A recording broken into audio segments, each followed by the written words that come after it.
पंचमी कौन सी तिथि? पंचमी। चाहे वो शुक्ल पक्ष की हो, चाहे वो कृष्ण पक्ष की। शिव महापुराण की कथा कहती है, आपको सुख अनुभव हो जाए। कार्य सिद्ध। जिंदगी में कभी संपदा कम नहीं हो सकती, संपदा बढ़ती चली जाती है। संपदा घट नहीं सकती, बढ़ेगी और घटेगी। कष्ट नहीं आ सकता, रोग बीमारी तकलीफ नहीं आ सकती। आपके लिए तो लाभदायक है, समझ लो ये कथा।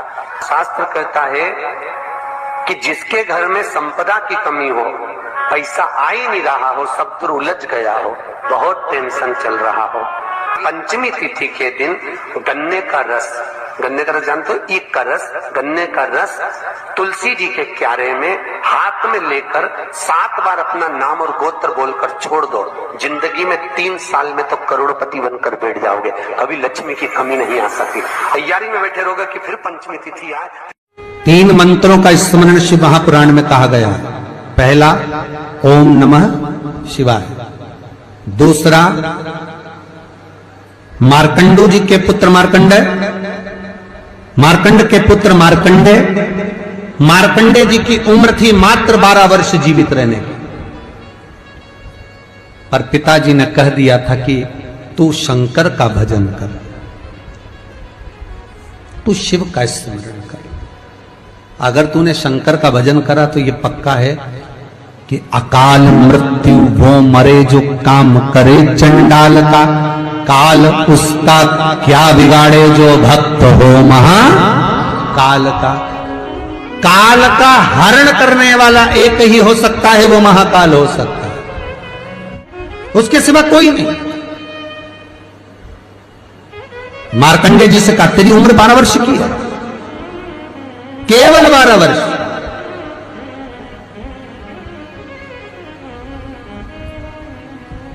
पूछा पिता जी से चरण पकड़कर मार्कंडे जी पूछते हैं, मैं 12 वर्ष बाद मर जाऊंगा? हाँ, प्राण छूट जाएंगे। हाँ,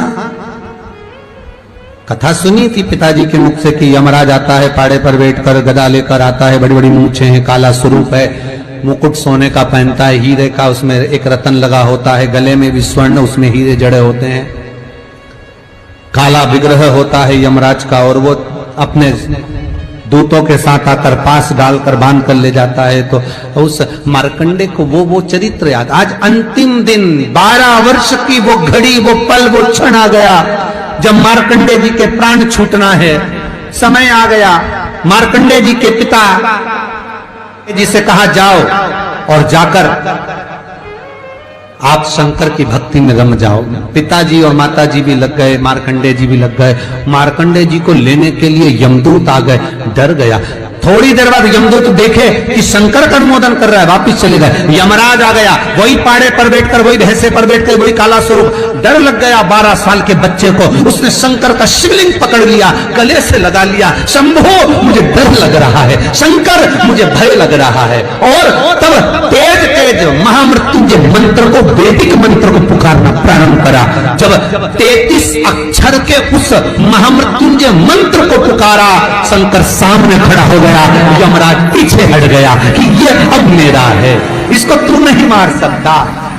वो 33 अक्षर के मंत्र का उच्चारण जब उस मार्कंडे जी ने करा, देवता जान गए कि इस मंत्र की मूलता क्या है। पहला मंत्र ओम नमः शिवाय, दूसरा मंत्र जम के बोलो महामृत्युंजय मंत्र, और तीसरा मंत्र वही श्री शिवाय नमस्तुभ्यम।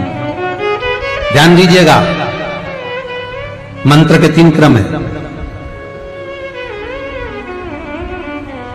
वैदिक, तांत्रिक, शाब्दिक। मंत्र के 3 क्रम है। तीनों मंत्र देख लीजिए, तीनों का क्रम देख लीजिए। महामृत्युंजय मंत्र वैदिक मंत्र, इसको जब ब्राह्मण जपता है, कुसा का आसन बिछाकर, मौन रहकर, घट की जिह्वा से जपता है। अगर याद नहीं रहता तो भी धीमा धीमा बोलता है, तेज नहीं। महामृत्युंजय का जाप अनुष्ठान, सामने कलश स्थापन कर कर प्रेम से 1100, 11,000, 1,25,00,000 अनुष्ठान किया जाता है। ओम नमः शिवाय का जाप चलते फिरते किया जा सकता है। श्री शिवाय नमस्तुभ्यम शाब्दिक मंत्र है। इस मंत्र का प्रयोग के लिए ना आसन की जरूरत है, न तब साधना की जरूरत है। जब जप रहे हो शंकर साक्षी।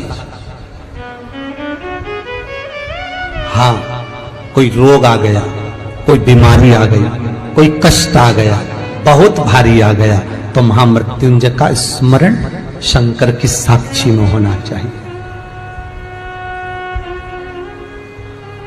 वो 33 अक्षर का महामृत्युंजय मंत्र, वैदिक मंत्र, शिव की साक्षी में। पर दुनिया के लोग आज वो चिल्ला चिल्ला के उस मंत्र का स्मरण करते हैं, वो श्रेष्ठ नहीं है। नहा रहे हो, सोचादि कर्म में जा रहे हो और वो डब्बा लगा दिया,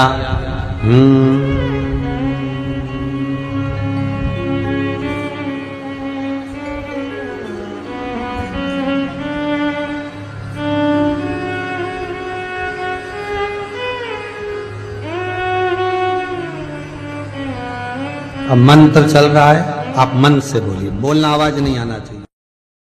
आज भी स्कंद पुराण कहती है कि भगवान शंकर ने अन्नपूर्णा के दरवाजे पर पहुंचकर जब काशी में भिक्षा मांगी थी तो अन्नपूर्णा ने कहा था, ए शंकर, मैं उस गरीब से गरीब व्यक्ति का भी भंडार भर के रखूंगी, बस एक गलती नहीं होना चाहिए कि जहां भोजन बने उस स्थान पर बैठकर, उस स्थान पर खड़े होकर भोजन बनाते समय उस भंडार गृह में जूता नहीं होना चाहिए।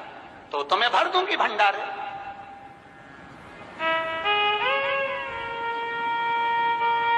जिस प्लेटफॉर्म पर खड़े होकर माताएं भोजन बनाती ना, सब्जी बघारती, वहीं पे हाथ में लेके चख लेती।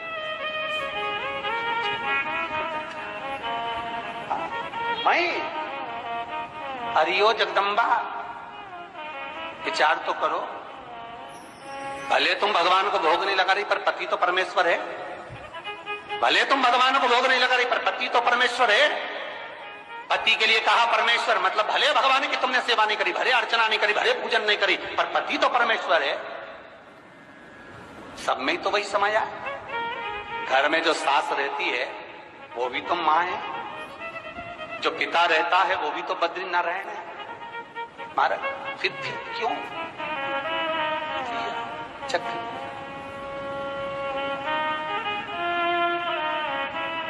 तुम चक कर भी बनाना तो भी तुम्हारे घर में स्वाद नहीं रहेगा। और जिस मंदिर में, आश्रम में, भंडारे में जब तक भगवान का भोग नहीं लगता तब तक चखा नहीं जाता, चाहे नमक डला ना डला, मिर्ची डली ना डली, शक्कर डली ना डली, भंडारे के भोजन में जो मिला दिया, आखिरी में फिर भगवान ने अगर पा लिया तब चखा गया कि अब भोजन में स्वाद है कि नहीं है। तो कभी अन्नकूट की जो सामग्री बनती है, सब्जी बनती है, राम भाजी बनती है, राम भाजा बनता है, मिक्स वेज सब्जी बनती है, भगवान के भंडारे की कद्दू की सब्जी बनती है, उसमें आप भले मिर्ची ना डली, नमक ना डला, फिर भी घर में एक पूरी खाते होगे, वहां 4 निपटा क्या होगा? क्यों? क्योंकि वहां अन्नपूर्णा स्वयं देने के लिए तैयार खड़ी है।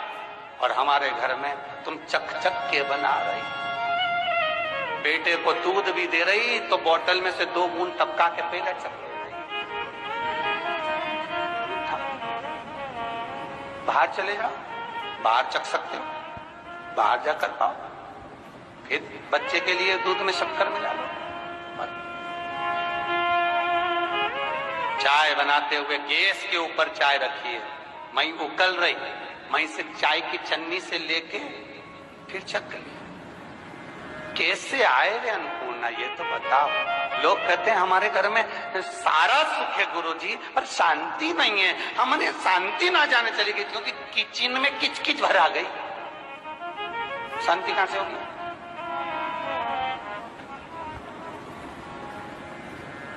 वहां इतना किचकिच भरा हुआ है, प्रेम, करुणा, वात्सल्यता, स्नेह, समर्पण समाप्त हो।